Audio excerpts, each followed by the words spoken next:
හොඳයි එහෙමනම් අපි බලමු ණයට බාණ්ඩ ගත්තාම අපි කොහොමද වාර්තා කරන්නේ කියලා. දැන් බලන්න මම මේ ගත්ත උදාහරණෙම මම ඔන්න මෙයාස් කරනවා මෙතන.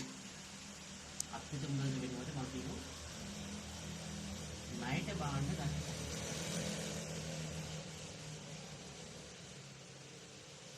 ඔන්න බලන්න දැන් කොහොමද වෙනස් වෙන්නේ කියලා. ණයට බාණ්ඩ ගත්තාම මොකද වෙන්නේ? දැන් අපිට බාණ්ඩ ගත්තා නම් අපි කිව්වා මුදල් අඩු වුණා, තොගය වැඩි වුණා. දැන් කියනවා ණයට බාණ්ඩ ගන්න. එහෙනම් කොහොමද අපි හිතන්නේ?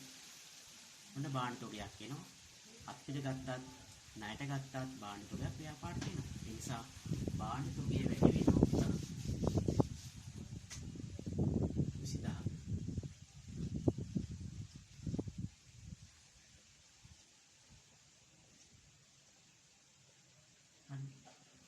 දැන් මේක කලින් නම් අපි ණය අපිට මුදලද ගත්තේ. දැන් අපි කියන්නේ ණයට ගත්තා කියලා. ණයට බාණ්ඩ ගත්තා. ණයට ගත්තනම් අපි ඔක ගෙවන්න ඕනේ. අපිට බැඳීමක් තියෙනවා. ඒ කියන්නේ වගකීමක් ඇති වෙනවා. එහෙනම් අපි වගකීම් වලට එකතු කරන්න ඕනේ 20000. මොකද්ද මේ වගකීම? ණය හිමියෝ කියන වගකීම වැඩි වෙනවා. වෙනද ණය හිමියෝ.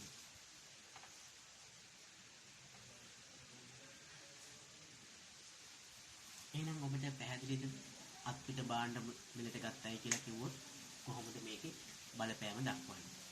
ණයට බාණ්ඩ ගත්තයි කියලා කිව්වොත් කොහොමද අපි මේකේ බලපෑම දක්වන්නේ? එහෙනම් ණයට බාණ්ඩ ගත්තා නම් තොගේ වැඩි වෙනවා. ණය හිමි කියන වගකීමක් වැඩි වෙනවා. ළමයිට පැහැදිලිද?